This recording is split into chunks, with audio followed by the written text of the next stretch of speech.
monsters. What dies inside while still alive. Never surrender. Who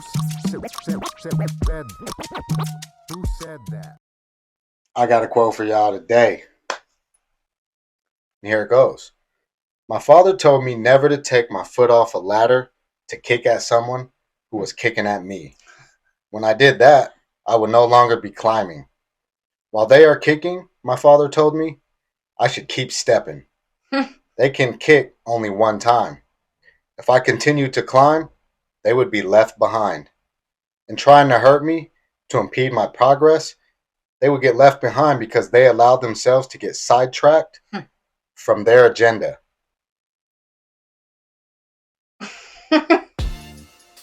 Gonna be another good one. Believe it or not, it's our responsibility to provide our next generation with the guidance, the fortitude, the strength, the community, and knowledge that they need to succeed. We gotta cancel culture, change the way our kids are thinking. Think about the pain and anguish. We can save next generation. Break the cycle, no administration. Replacing anger with contemplation. It's your host, B, aka Be Active the Rapper, sometimes or something.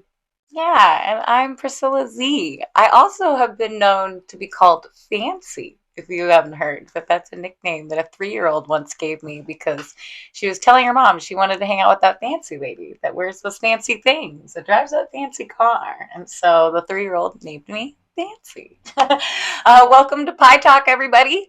It's exciting to be back here with you again. It's been really remarkable to see all of the following and the friendship that's been growing in our community, all based off of pursuing internal evolution. AKA just taking steps to be the best version of yourself as you can be in any given moment. Right, which is like actually one of the most freeing and blessed gifts that you can give yourself. You're always going to be growing, you're always going to be experiencing new parts of life, but pursuing your internal evolution, which would mean evolving to a better form of self, it's probably one of the best ways that you can just live life. And you could do it every day, all day. It happens all the time. There's opportunities in all of our lives with everybody that we experience this journey together with. So Yep. Last week we talked about a very heavy topic, and it was inspired by a fan. We put on Facebook if they had some topics they wanted us to talk about, and grief came up, and it was therapeutic to talk about grief openly like that, about our individual losses, and share that with you. And there were some comments from fans, and we like to honor that first and foremost. Yeah, I think one thing, not just in the comments that I read, but some of the personal feedback that I got from a lot of people was just that, we talked about a really heavy subject. Grief is really like vastly wide and deep, and it can be really sad. But I don't know if you noticed, the tonality of that episode wasn't just sitting in sadness. There was a lot of pie going on. And part of grief is growth. And so I think that it was cool that I think we both felt a lot of growth in that experience when we shared our own stuff together. Because some of the stuff we were sharing here, B's never learned about me. I've never known about B. Like, a lot of this is real time for us too. But other people watching the episode also felt the same way. They felt like it wasn't this like heavy, hardcore, depressive, pawn off the tee on other people episode. It really... We're just trying to get you kind of lit in the concept of grief and it being okay to talk about. So it's about to hit 333 on my phone, which makes me really happy. And one of the quotes from our followers on YouTube was, "Thanks for airing this topic and sharing your 2 experiences in it.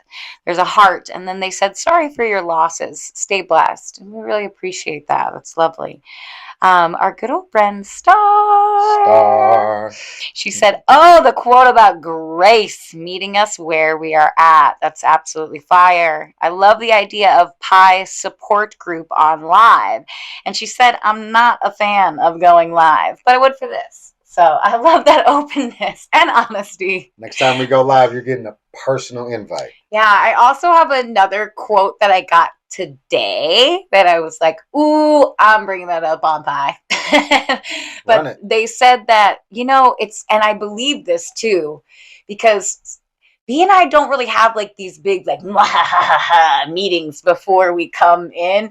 It's usually like he'll send me like a line. And then I'll be like, okay, cool, we're good, let's go, you know. But every time we have these episodes, they are very congruent with the flow of our universal experience. And a lot of other people tend to be going, I got goosebumps talking about it. A lot of other people tend to be having the same type of experiences or the same sort of growth or things going on in their life at the same time. We're doing our own thing outside of the studio. We're growing in those same lines. We're learning those same kind of topics. And the universe just sort of has this way of like bringing us all together in this really cool flow or stream of life. And the person said that when they start to feel a little, it was Miss Sarah Jane, love her, Miss Sarah Jane. And, but basically that this reminds her of church. This is her church. And that she goes to Pi for a little church, which I was like, ooh, I love that. She said right when she's feeling a little ugh or whatever's going down in her life, she's like, I'm going to give me some church, you know? And church is really, from like the actual etymology of it, or the term of the word, is two or more people together talking about spirit or talking about a belief structure. And so technically that's what we do. Like we are our own little mini church in a way. Church, pie church. And we even have pie. So like it's a nice church. Which by the way, I was thinking that's something, because the weather is getting nice and stuff like that, I feel like we should have like a pie raffle or some like we got some stuff coming down the pipeline. Incentive. I think it'd be fun. So again, make sure you subscribe, share, like, really, if you support the content, perpetuate the content, because you don't know what you don't know. Right. And unless you share this with someone who had no idea it existed, how could they become part of the Pi community, which we have that Facebook group as well. And also, I just did sort of the preemptive setup for the From Prison to Peer Work, you know, and it's a Pi Talk podcast production. But these are going to be one-on-one interviews with either myself or Priscilla, with people that have went through the stuff, lived experience, and came out in a good way. And so we're going to invite them to sit down with us, and we're going to dig in deep to these people's lives. And man, I look forward to that. A lot of people have, you know, stigma on them because they have a record, or they made a mistake, or they went into an institution for mental health that they really needed, and they're better now. So From Prison to Peer Work is about, I'm from prison to peer work. The people I'm interviewing, I want to showcase all forms of recovery and trauma, prisons, institutions, and reentry as a whole. And so it's not just about people that have been into physical prisons, but people that have just escaped any form of prison, even self-incarceration with their thoughts or relationships or whatever. And we're going to just go into how some of these people have triumphed over those things. And I look forward to those one-on-ones just as much as I do Pi. So that'll be a separate kind of, it'll be a different playlist on the same channel. But so yeah, look out for those one-on-one interviews. Yeah, if you have a prison to peer story that you'd like to share too, reach out to us and let us know. And like we just said, like we're not just talking about prison in the sense of like that institution, but a prison could have been the home you grew up in. It could be the home that you had a marriage in. It could be many different prisons, work environments, you know, like there's a lot of different places that can feel like you're caged and confined in a lack of growth. And then what you took from that and what you grew from that, and sharing that experience is really, I think, kind of the ultimate goal of life. I actually recently, I've talked about this gentleman before, and I'm going to bring him in on this part of the podcast, but he kind of has worked his way past the concept of being in prison. He discussed how, like, when he was free, he was then going into bars, and he would be here in Olympia, and he would come into bars thinking that he had to defend himself and he had to be ready to fight because that's what he came from. And then he started to see that the Olympia bars were kind of full of a bunch of goofy people and some old people and some sweet people and some weird people and some, like, nothing that was actually intimidating. And he had to really reframe his presence, you know? Well, prison culture, if you haven't been in there, and especially for a length of time, it's different. When we talk about social norms, Right.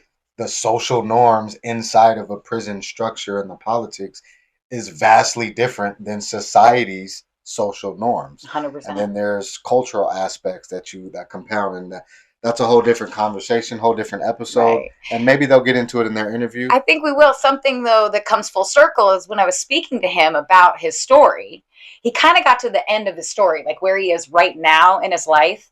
And it was like there's something missing. There's this one little factor to the end of his story, which might even be the beginning. And to me, when I saw him share, it was peer work. It was being a peer. It was reconnecting back to others. It was sharing his story publicly. It was being the example of what you can do with that sort of experience and where you can go with it. And so I'm kind of excited for him to like legitimately do prison to peer work in real time on our episode. It's going to be really cool. But I also invite anybody else, like, join us. This is a really cool like movement. I don't know if you know this, but peer education, peer counseling, and peer connectivity is rapid fire production right now. It is increasing all over the place in every aspect, and it's actually becoming a better, and I shouldn't say better, but a higher quality version of healing, because we're putting the power back in other people's shoes while being there right next to them in some boots that look similar. They might be different, but we all kind of have been walking a similar walk. And speaking of which, I just left Recovery Cafe down in I Shelton, love it. doing a recovery coach academy. So I am a recovery coach professional, and I'm a recovery coach trainer. I'm also a certified peer counselor trainer in training. And so one thing that I really love to do is trainings. I love to be in the classroom setting and sharing these concepts Education. and practicing these concepts. Practical application of these things is what I really believe in when it comes to peer. So big shout out to all the participants that tomorrow there will be 8 new recovery coaches I love it. in Mason County. Welcome to the club. Welcome. They've all decided to follow Pie Talk Podcast, and I appreciate the support. And they did ask when I was leaving the class today, are you going to talk about us on your show? Yes, we just did. We just did, right? Of course. Congratulations to that step in your journey. Congratulations and all the tools that you now get to use, and congratulations for the people that you're going to support. I was just thinking that. Congratulations to those people too. Like, it's like a gift that keeps giving and giving and giving, and they don't know what's coming, but it's good. It's really good. So, big win. Gratitude is the attitude. I love it. Of superpower and growth, which is the best. Big win for me. This week, actually, I facilitate 2 peer support groups over at Peer Olympia. And one of the peer groups that I supported this week had some new people that came in. And it's really interesting. Peer counseling, peer recovery, peer support, these sorts of concepts. It's something that you have to, it's like a dance. And you don't want to step on anybody's feet. So you got to be really careful. Visuals. Totally. You got to be really careful. And like when somebody comes towards you with the movement, you have to decide, are you going to flow with that movement? Like, did you want to counter it in a way to make the next part of the dance move forward? Pivot. Like what do you do in this dance? And I had a situation that I was like, ooh, like I'm really in it. This is official. And, the one thing that made me feel like a really big win was I was willing to do things differently than I've ever done them before.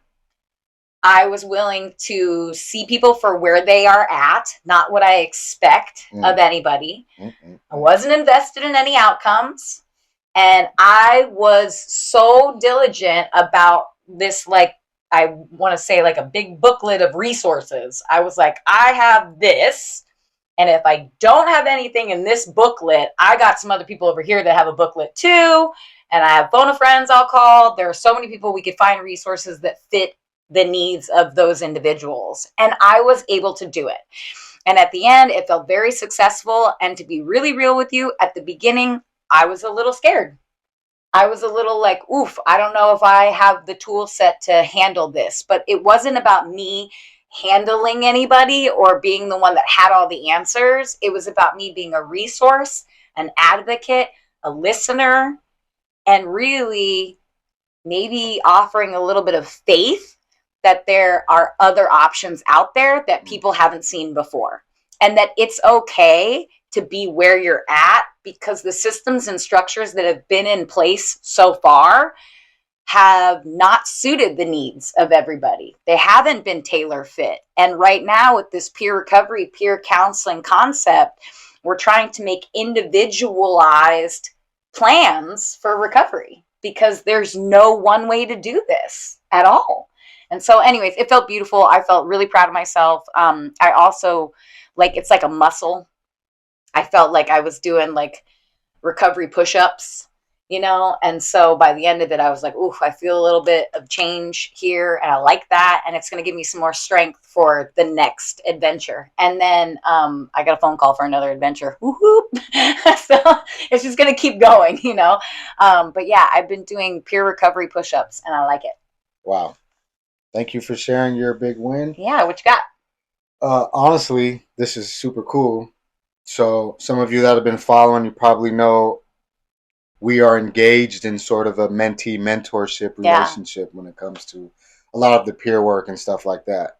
So that's kind of a win for me too. It Like, is, I know. like super, because those two groups, I was thinking when I transitioned into a new position within the same parent company, Mm-hmm. you know, I had 3 support groups. One that I really, really needed to hang on to due to the fact that it's really in correlation with my new position. Right. The other 2, I gracefully passed down to Priscilla, and Mm-hmm. she's been, and so just to hear about that, you know, knowing that, you know, when you create something that you know is helpful, Right. and having to step away from it, knowing that it's left in compassionate and authentically good hands, Yeah. that's a win. Totally. Right. So hearing about that, Thank you. that's really I also feel like a big win for me. he gave it to me in this really like, it was an honor to be given it, and then it's really cool to honor it, if that makes sense. There's a lot of like respect and integrity that goes into what we're doing, and it's an agreement that we have like with humanity. Yeah. And I like that I am, like I said, that's a big win to like uphold this agreement that we have made to have with humanity. And it's this, dude. It's this 100%. Yeah. No, it is. But a personal big win that I can talk about in the last week is, you know, and it doesn't come up often, and it doesn't come up often in a lot of spaces that I hold. So this is new for viewers. In my love life, my wife and I have gone through a patch where a lot of people, I'm sure, go through when you've been married for a time or you've been in a relationship for a long time, where there was a little bit of like, is that original spark still there or not type of dance.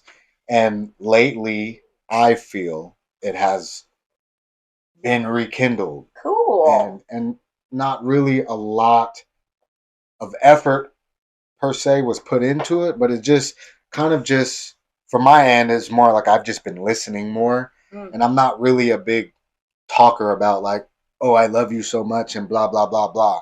I just try to shift and show like, this is how I feel. Yeah. You know, I'm more of a shower. I'm more of a actions will define the narrative, rather if I say a thing and then do a different thing. Mm-hmm. So I just want to give a shout out to my fine wife. I love it. And, you know, our connection has been growing, and we're growing, you know, moving up in careers and just different space. Our kids are getting older. And so that's a real big win for me. It sounds super cool. And I have to tell you, I feel like the last episode you gave us like a peek into the big win that was coming, because you said something and I got just this huge visual from it. But you said that like Lacey had looked at you and she said that like you guys are blessed. Yeah. She randomly said that, and I thought, like, we're lucky. She said we're lucky. Yeah, and it was like our kids were just walking by in front of the TV. And it was just random, you know. And that's that attitude of gratitude. Just sometimes being grateful for what's right in front of you matters. And it like a lot. it ignites. It's part of that ignition of like connection and growth and love and like also forgiveness for the trials and things, because you guys are on a different side of the mountain now, you know, and you get to be happy about that. It gets to be a really good thing, you know. I love it. Okay, that segues right into the topic of today's show, which is really cool. I like this one a lot. So the title is Growing Pains, Upgrades and Letdowns, right? Oof. What does it mean? What comes to mind? Growing pains, I knew upgrades, you would do that. of course I'm gonna do it. When you come up with the title, then you can do it to me. I know, totally. So growing pains, upgrades and letdowns. I mean, this happens. This again is like the grief thing for me. It's just nature. And I think that there's something that comes with letdowns that I was thinking about. And when you don't accept the letdowns of your growth, it becomes suffering and it becomes damaging and more traumatizing. But when you accept the letdowns, you gain even more growth from the experience. So like, I mean, I could talk about this from everything from like losing my parents to my relationships in life, to being a mother, to my siblings and the connections I have with them. I mean, like you could go left and right to even just me and my own growth and my own upgrades and my own letdowns. Let's start with that. Let's start with the first part, growing pains. Okay. Go. I mean, all I think about is a leg. So like if you think about it, because Zai just had growing pains too, so and we're trying to explain to her what that is and why it's worth it. And I mean, when your leg is growing or your body is growing as a kid, it hurts, but like at the same time you're like excited because you get to get bigger, like you get to get taller, and you're sitting there and you're like, oh, why is my leg hurt? And you kind of are complaining about it because you've never experienced that pain before. It's very foreign to you. And then eventually the pain goes away and you're taller and you don't really talk about it that much anymore. You don't really say, oh, I remember when my legs were growing. You just talk about how tall you are. And I think that can go to anything, really. It's a beautiful way of like looking at transition. We are going to go through growth. It can be painful a lot of the time. But it doesn't mean that it isn't for like a bigger, higher purpose. And one thing that I've noticed is if you look at growth and you look at pain and all of these sorts of things, well, you're in it and you're hyper-focused on all of the factors, it hurts even more. Oh my God, my brain, Okay, so I just talked to a lady today about giving birth. She's about to have her first baby, okay? And I was talking about pain and the pain of giving birth, what that concept is, okay? So, which is so funny. This literally happened like an hour ago, so I love this shit. See how this works? Yes, this is exactly how it works. This is how it works. Okay, so with I gave birth naturally. And when I gave birth naturally, obviously, like, ooh, that hurts a little bit. There's some stuff that's that natural. I mean, it's a wild thing to do.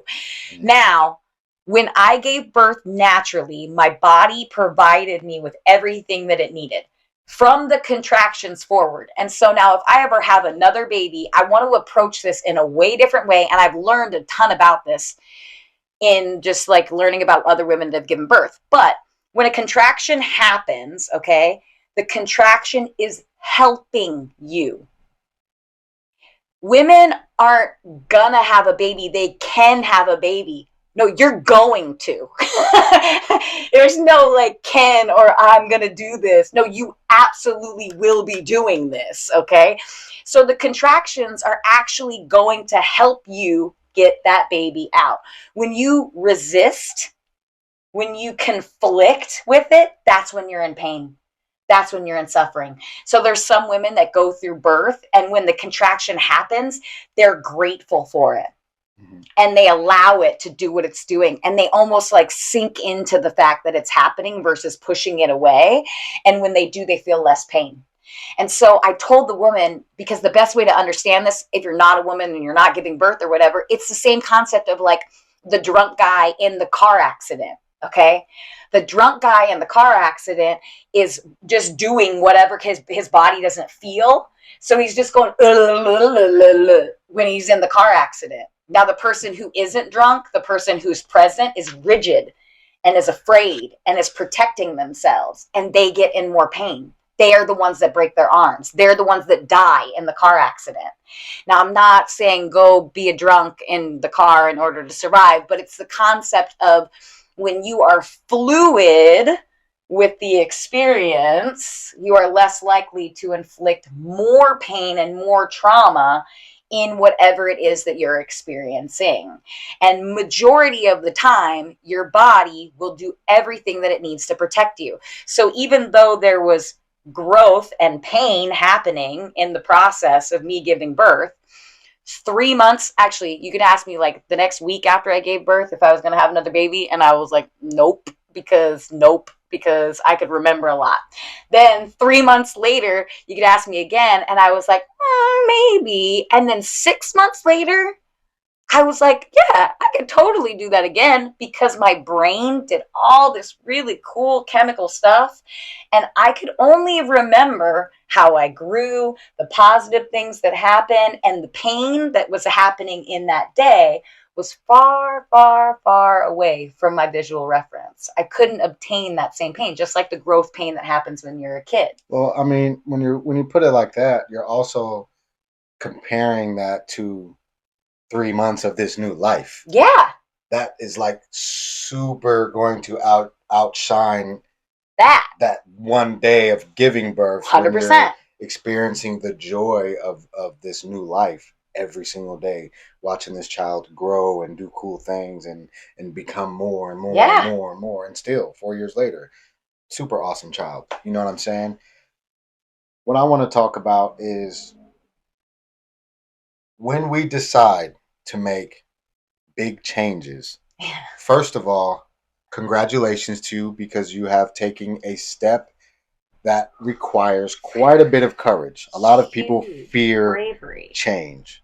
It does take a certain amount of bravery to change, because what ends up happening is when you decide that you want better, when you decide that you're going to grow from your shit into something greater than what you've currently been, the problem is when you are in the thick of it, there's a lot of things that you're going to have to grieve, because they're going to, some fall off naturally, some are going to be deliberate, intentional decisions to separate yourself from, and some are going to put their hooks in you, like the quote at the beginning of the show, right? Some of them are going to be trying to kick you while you're on your ladder, and trying to stop everything from possibly going right for you. So growing pains, to me, are being okay with losing contact with some people. Oh, yeah. Because whether they mean it, whether they are intentional in their actions when it comes to not being supportive, or overtly being unsupportive of your decision to do something different when you guys have been doing the same thing together for a while. And so maybe they're codependent, selfishness. They want you to stay in the space that you're in so that they can be in their comfort zone. But so you become a loss for them to grieve as well. And as we talked about last episode, grief has lots of different layers. And sometimes for some people, letting go can be really, really, really difficult. Right. And so when you move in a way that takes you away from the circles of people, the things, the places that you are comfortable with, it not only requires courage, but it requires consistent resilience. And you have to continually make that agreement every day, because, you know, in recovery, it's called relapse, and not everything is going to be drug related that you're recovering from or that you're moving from. But just to use the terminology for sake of making this point, is it's a lot easier seeming at times to just give up and go back to what it was, right? Because you know it, you're comfortable with it, you were successful at it for however long, successful being subjective. If you want to be in this space and that's what you're in, then you're successful at it, right? If it's designed to fail and it's failing, it's successful. Right. So don't be scared to have those growing pains, because when you make personal upgrades, you might actually pull away from the closest person to you that isn't willing to make those similar upgrades to rise on a parallel playing field with you. And so I am here to speak about the courage it takes and giving yourself grace, being okay to be like, you know what? I don't like that anymore. Right. I don't want to do that anymore. So I'm not going to. I'm going to make new agreements. The first agreement to the blueprint is as follows. I agree that I want to make changes to better myself, my life, and my relationships. Today, I am making the following internal agreements to write a narrative for myself that I can be proud of and take ownership of. That is how a blueprint to recovery agreement starts. That is the foundation for deciding what you want to move forward in. Yeah. I was like, so this makes me think about a lot of ways of handling this situation. And this could be applied to a lot of different topics, because this could be within your relationships with like your partner. This could be in between your family spread. This could be toxic relationships with your work. There's so many different ways and versions that you can decide enough is enough. I'm not interested in this anymore, and I'm going to go forward. And usually when you are no longer enabling other people in the narrative that they wish to impose in order to keep their safety, you're labeled strong-headed, bullheaded, stubborn. You're told that you're going to die on that hill and all sorts of different concepts. And like one thing that I have done recently, and I literally just started doing this in the past week, and it comes from the blueprint agreement. So it says that one line, it says, I will do my best to remind myself not to hold others responsible for my behavior, my trauma, or my peace. And now that's the sentence about me and my responsibility. But if B and I were in conflict right now, and I was looking at him, I could easily say to him, hey, I'm not responsible for your behavior, your trauma, or your peace. And she'd be correct. And the only thing that I'm doing right now is making a stance and a change for me that I want to hold myself accountable to. And so I'll worry about my behavior, my trauma, and my peace, and you can worry about yours over there. And so Betty actually loved that girl. She's been on this stuff for a long time. And she's got this joke when people are trying to hold her back, when she's trying to make a transition, and she says 2 lines. And one of them is kind of a jokey joke. She'll be like, no, don't worry. It's not you. It's not you. It's me. It's like, no, really. No, really. It's me. And she'll be like, no, really, I have to go. No, really. Like, we're done. Like, our friendship, our relationship is done. I'm sorry. It's me for sure. So that person can't be like, she'll be like, no, really, it is me. Yep, 100%. Like, I take full accountability, and now I am out, and I'm going to go do the things that I need to do in order to live on. And then the other thing that she says that I really love, and I think it's very respectful, but she says, I'm not writing you out because I don't have any like ill will. I don't have any anger. That's not what I'm doing. But I'm not writing you in. I'm not writing you into my new story that's over here because you don't really fall in line with it. Now, if you want to figure out how to change your story up so that you can come and be in mine over here, you're always willing to write yourself into that new story. But I'm not doing it for you. I'm not writing you in. I'm not writing you out, but I'm not writing you in. Yeah. And it leaves a door open, so it's still kind. I like to say, as long as we're breathing, we're not at the end of our story. No. We can be the authors to create beautiful narratives and decide when the next chapter starts and when the last one ends. So one thing I like, we all love our visuals and our parables and our different ways to see a thing, right? A lot of us have made New Year's resolutions where we're going to lose a bunch of weight, or we're going to get into the gym, or we're going to get bigger, or we're going to get smaller, right? So think about that fitness journey, right? And when you're hyper focused on that fitness journey, whether it's to lose weight or bulk up, whatever the case may be, and think of all the current clothes that you have now. Those are all your friends. Those are your circles. Yep. Those are the different things that you wear to feel good about yourself. You might even have some sentimental value to some of those clothing items, right? But what happens when you get so focused on your fitness journey and you are successful and you make upgrades that you consider upgrades, not external upgrades, not upgrades that somebody else says that you've made, but upgrades that you believe you've made within yourself internally and sometimes, externally, sometimes physically. And you decide, so if I decide, you know what, I weigh 185 or whatever, I want to be 205 and I want to put on some weight. So if I get hyper focused and I start doing that and I'm going to the gym and I'm eating my proteins and I'm increasing my calorie intake and I'm doing all these things, right?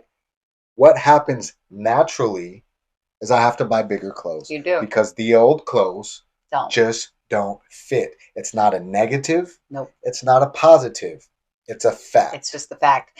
And that's the part about upgrades and letdowns. Sometimes when you grow, the things that you had on you that you felt good about before, they just don't fit anymore. Yeah, I'm like, I love this visual and I have to be like vulnerable in a way. I'm not going to full disclose every like particle of the storyline, but there have been multiple times in my like healing journey, and B has been my mentor in many situations. And I love this because you could take what he just said and you can make that trigger response. You know how we always have triggers, right? You can use just that line, the clothes don't fit. He said that to me multiple times. I'll be yakking about something and this happened and this happened and this happened. And then he'll be like, yeah, sounds like the clothes don't fit. Like, so you could be in it. You could be really in it with whatever you're experiencing and just say to yourself, man, feels like the clothes don't fit. And it's a way of freeing yourself and seeing that maybe it's time to make a pivot because really clothes just don't fit anymore. Yeah, and think about it. What if your jeans could talk and they're like, it's not fair. You don't wear me anymore. I need you to put me on. Well, they just don't fit. It's just not feasible. And it's not, you don't have to have malice when you lose friends. You don't have to have malice, or it doesn't have to be negative, even though people will try really hard to make you feel guilty about the separation, about your focus. I seen a post on Facebook the other day, and it said something, I can't remember verbatim, but basically it was like, apparently keeping to yourself, minding your business, and not bothering anybody really bothers people. Oof. Something like that. I might have said it just right, but and it just boils down to when you are focused on internal evolution, it isn't from a place of fuck everybody else. No. But it's like before that, was it fuck you and everybody else gets to walk on you and do this and be this and be that? You have to honor yourself. You have to give yourself grace. You have to give yourself the best fertile soil possible so that you can grow. Yeah. And I've said it before, nothing that grows from the outside in. No.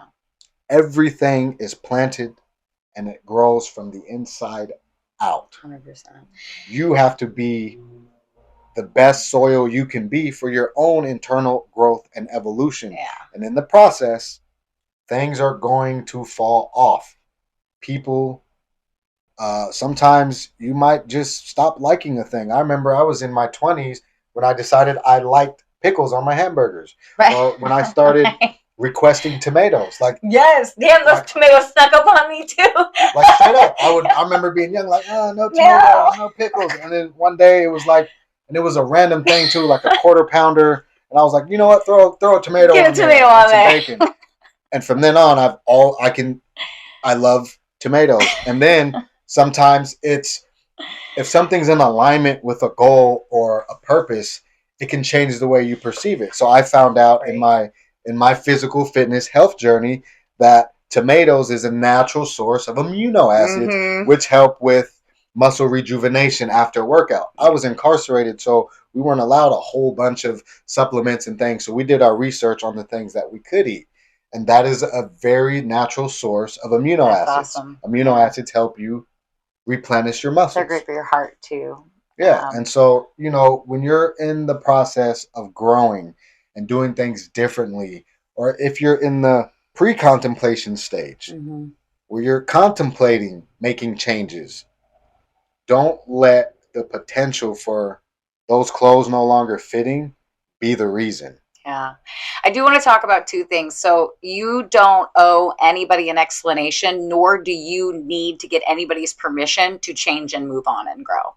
Say it again. Right. I know. I totally. Say it again. You don't have to explain at all to anybody anywhere why you choose to grow, nor do you have to ask anybody out there for permission for you to grow and go. By whose authority? Yours. It's on you. And so I think that this is really interesting. And then he went to Facebook, so I'm going to TikTok. But there's this chick that I watched, and I was laughing so hard about this girl. She's got really dry humor, almost too dry for people that know dry humor. But she's gorgeous, beautiful, beautiful girl. And she says that there's no way when somebody cheats on you that it's your fault, because she has been cheated on and she is beautiful. And she says that I am so damn gorgeous.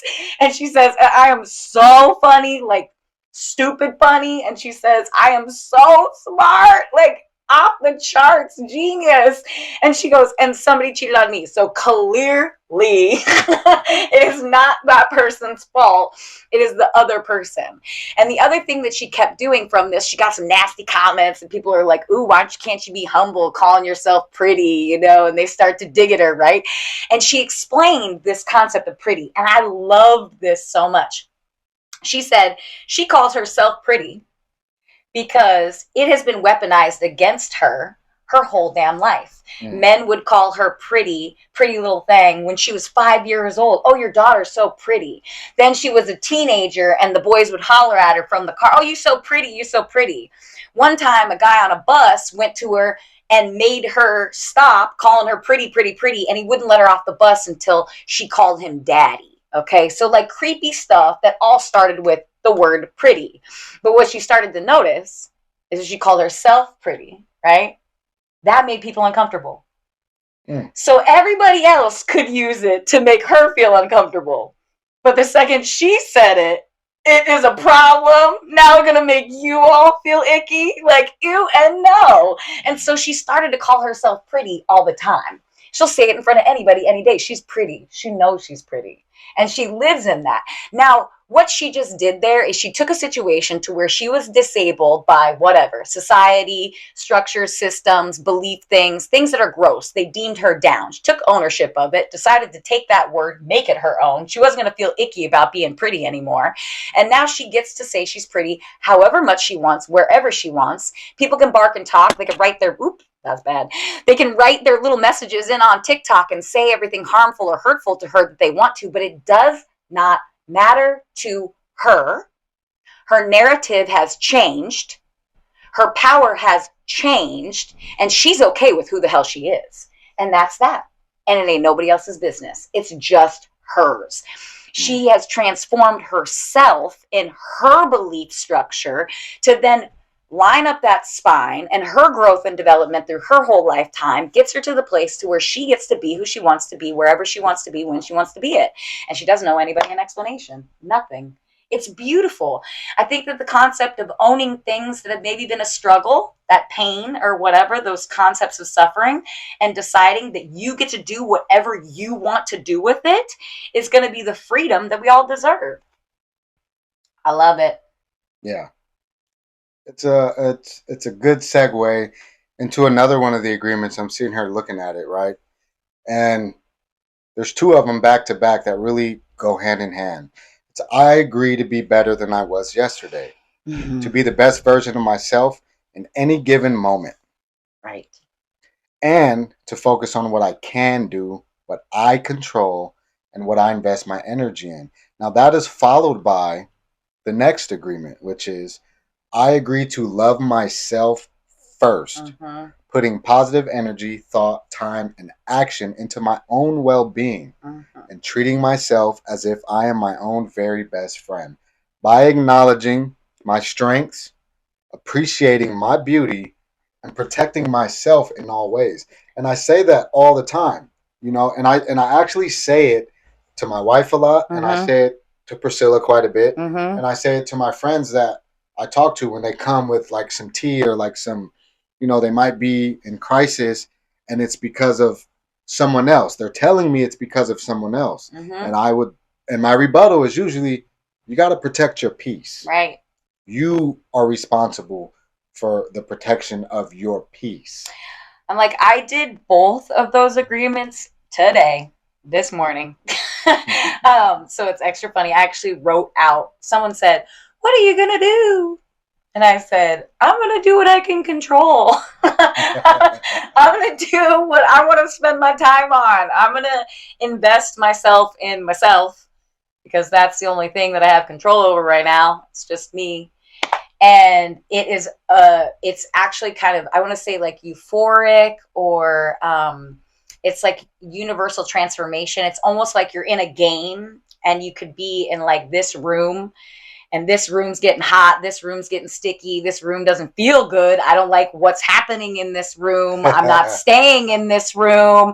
And then you get to say these things to yourself. You get to say, wait a minute, what do I want to put my energy in? What do I actually deserve for me, my narrative? And I'm getting the fuck out the room. Like, I'm going. And then the second you say these things and you allow yourself to get out of whatever that environment is, poof, it's like you're in another vortex. And well, remember this too. People persecute what they don't understand. That has been historically true, and within our entire societal experience, right? If someone doesn't understand a thing, or they fear it, or it makes them uncomfortable, they try to kill it. If you have lit a fire within yourself that the people around you aren't used to, if you all of a sudden start standing up for yourself, doing things independently, getting crazy, right? And you start speaking up for yourself, and you start following concepts like we're talking about today, or you find someone on TikTok that you follow and they inspire you and they light this fire in you.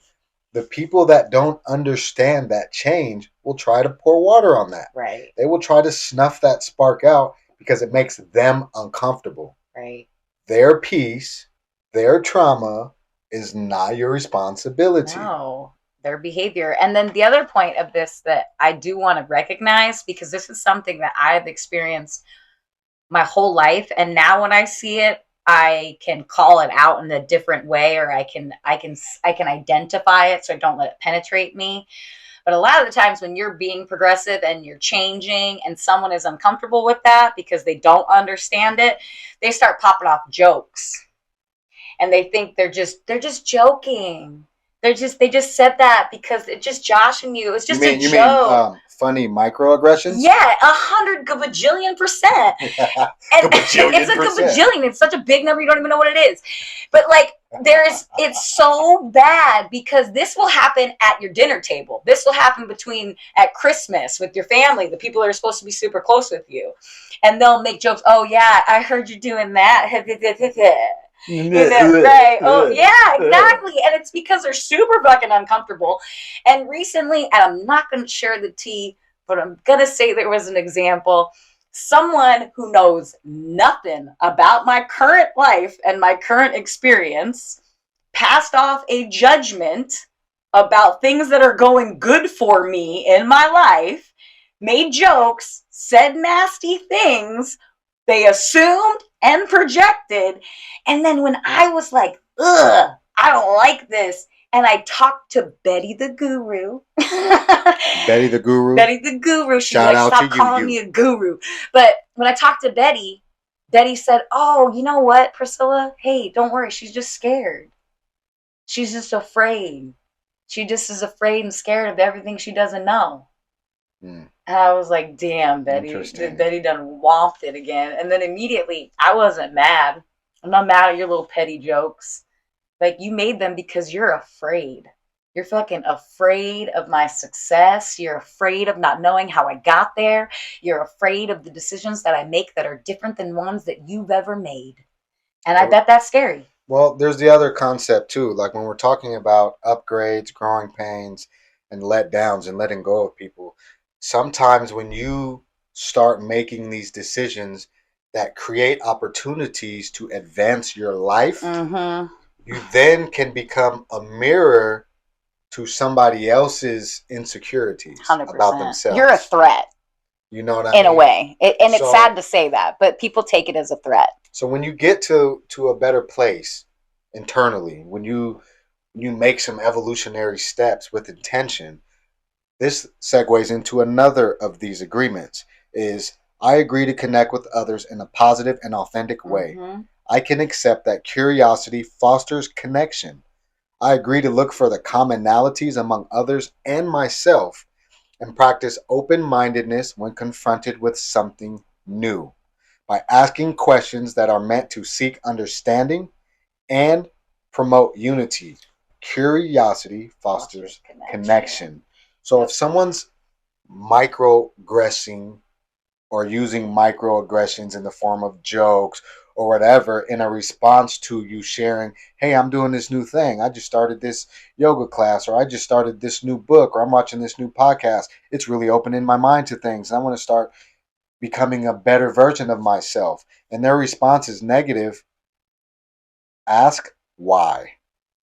Because maybe if you ask why you're responding like that, you put the ball back because now they have to ask themselves that same question. Right. And why is this person's sharing of success and triumphant new journey that they want to try, why is it making me feel this way? Right? And if you cannot reconcile, then guess what? The clothes don't fit. Clothes don't fit. The other thing that this kind of brings to mind for me too is I have the textbook resolution for these issues, and I keep going back to this because I can think of the times when I was that person, when I microaggressioned other people, when I made the jokes because I was uncomfortable about their progress. I can sit in that seat too. I've done that too.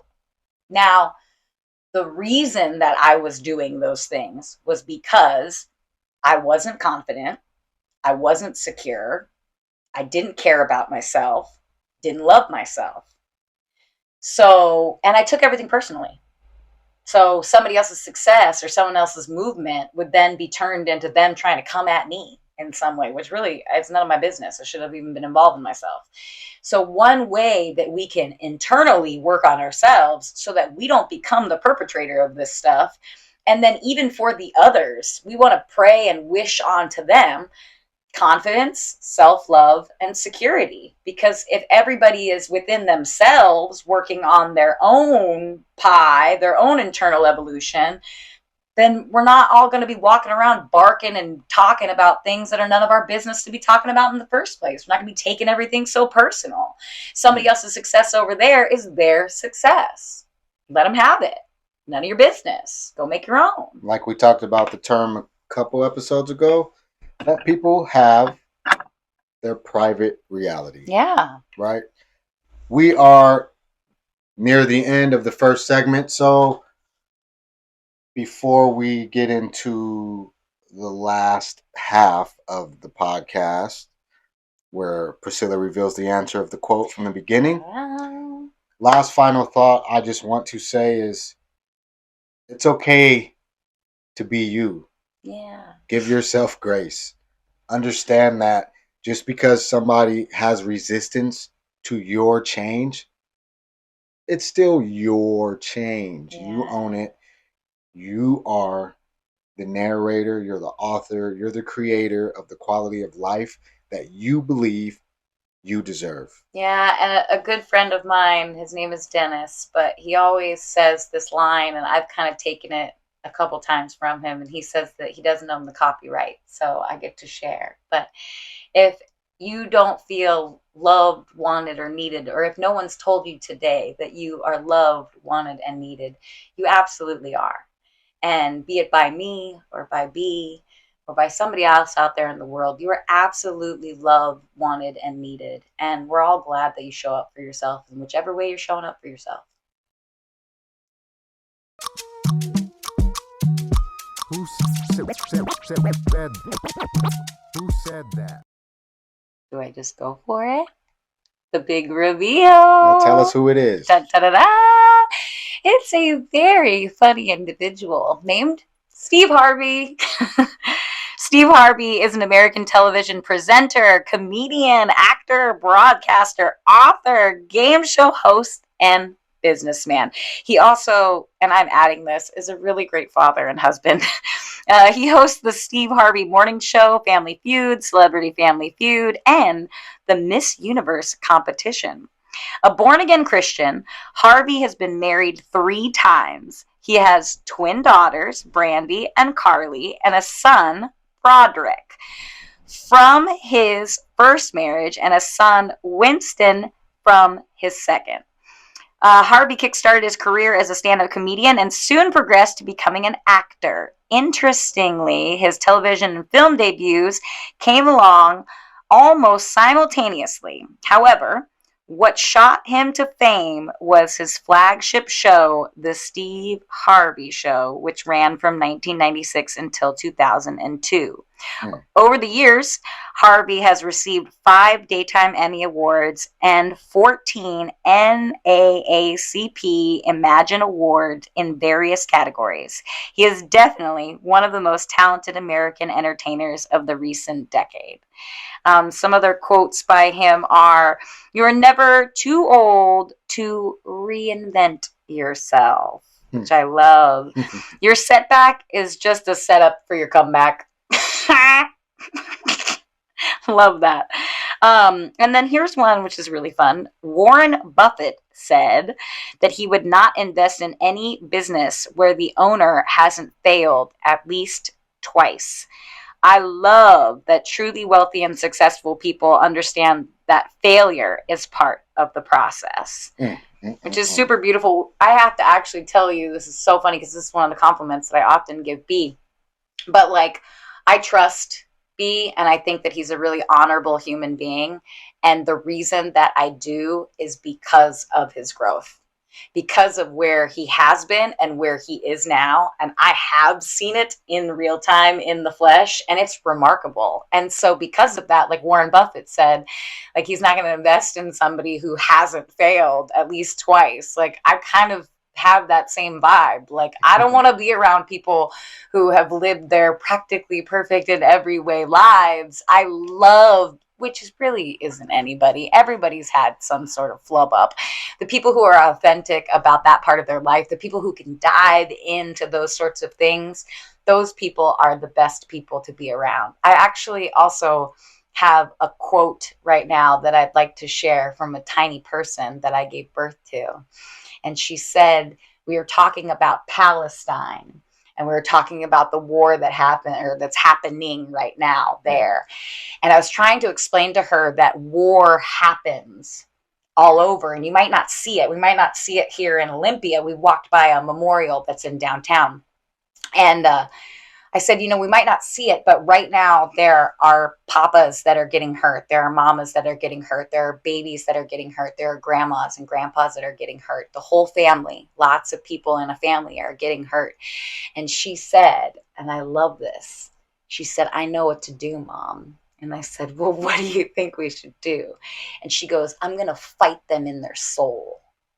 I was like, "Oh yeah." All right. And she said, "I'm going to use my brain and my power in my mind, and I'm going to get in their soul."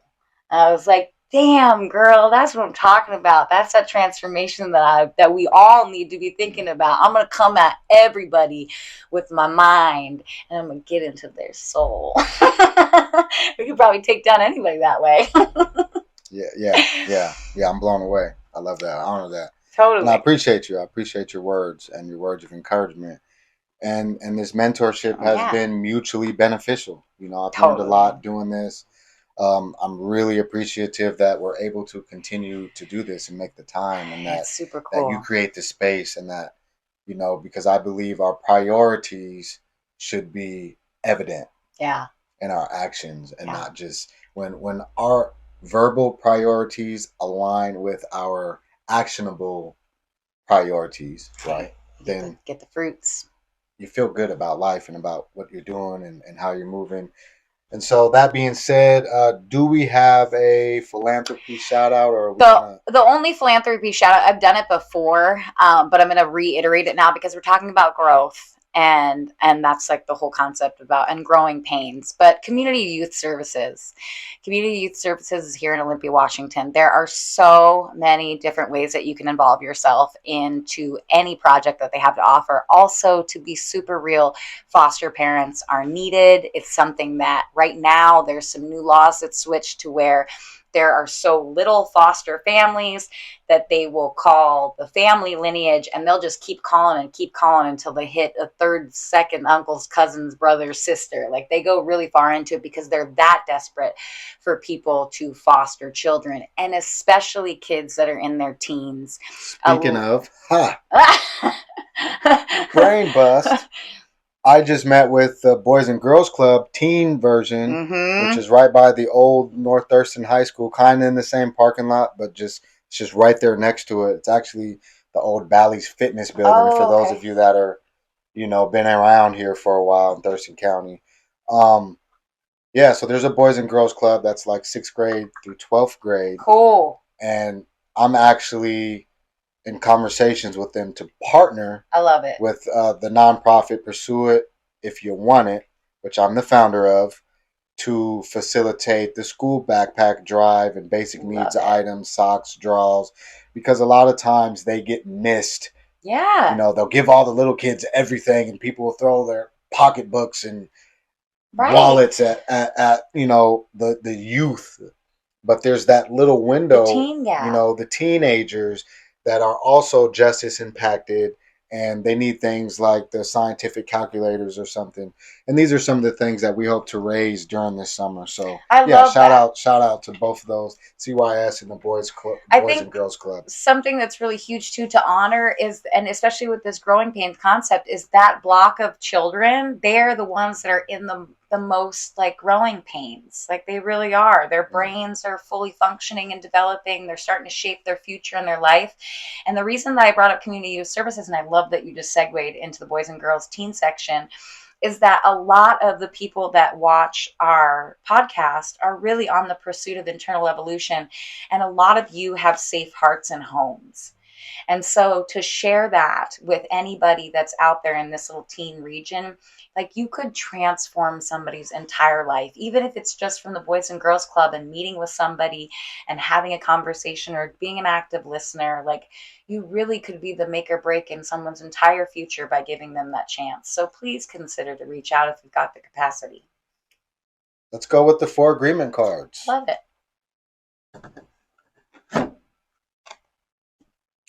Don't make assumptions. Please. Ask for what you want. Which is funny because I made a post on Facebook and I said, the cure to assumptionitis is asking. Ooh. That's me. Find the courage to ask for what you want.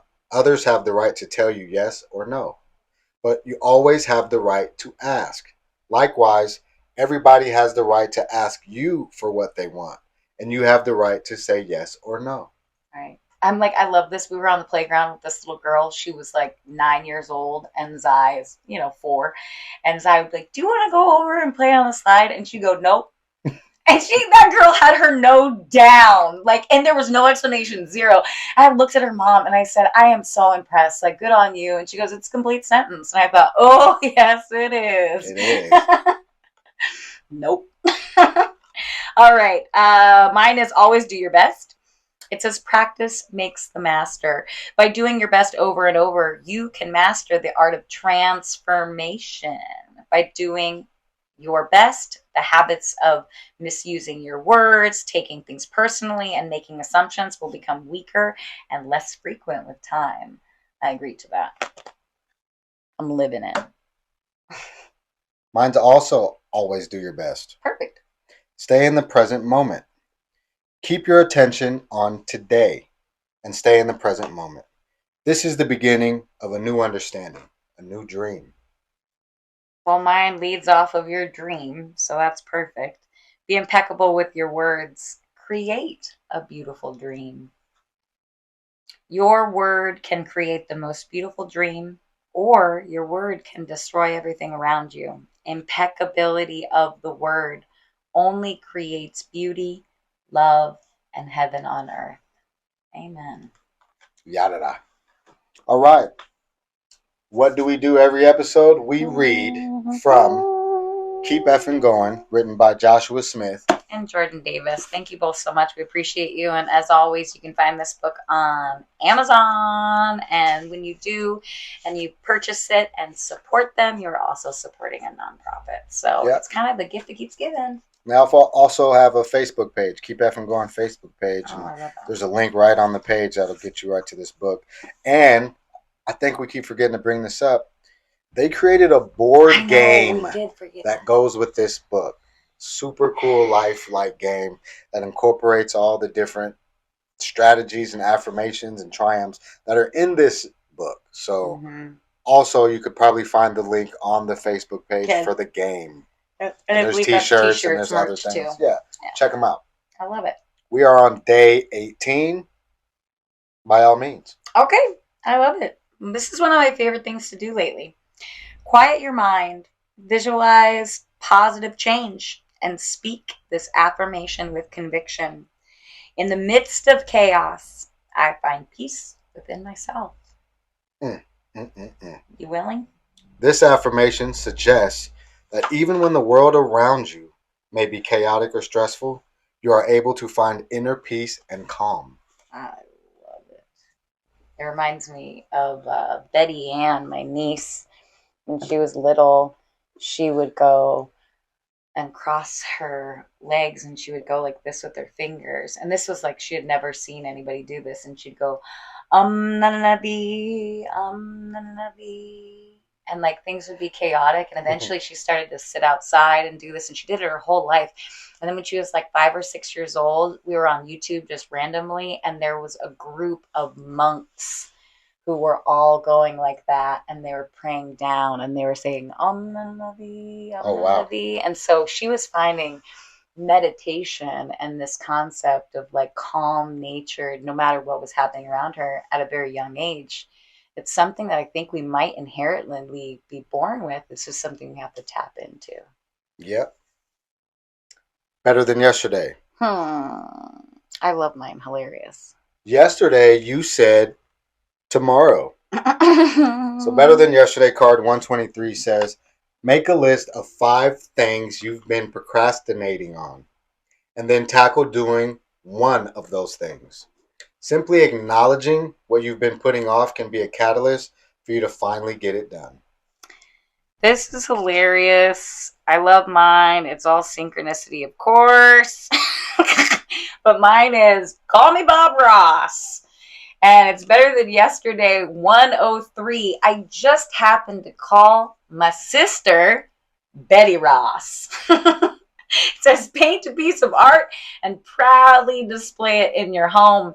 Painting taps into the creative side of your brain and encourages you to take an idea and make it real. And I don't know if anybody can see this, but Betty did this painting on a coaster in her free time the other day, and she really did it to enjoy the peace and quiet of her mind and to just tap in to herself. And she utilized that painting as a very therapeutic, meditative thing to do with her day. Well, with Betty's permission, you send me that picture. I will. And I will blow it up in the edit so that the audience watching I can see it. Can see what she painted. I thought it was really cool. We talked about it before the show and she showed me. Super beautiful. But I love this concept of like diving into painting. Painting is a really great way of healing the mind.